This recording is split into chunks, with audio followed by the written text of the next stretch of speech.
Good morning po pala. Ito na yung pang last na unit kinakabit na namin. Ito na yung pang 7. Last na to, tapos outdoor na lang yung kakabit namin. Mas madali na lang ikabit yung outdoor. Ito lang mahirap kasi mga nakabaon yung piping nya. Kaya mahirap. Pero ito finish na yan. Na-finish na nila yung mga ginamit namin na yan.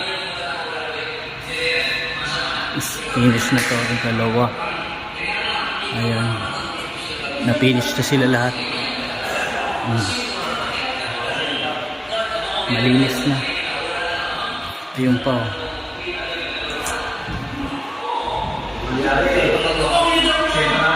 Tsaka yun oh.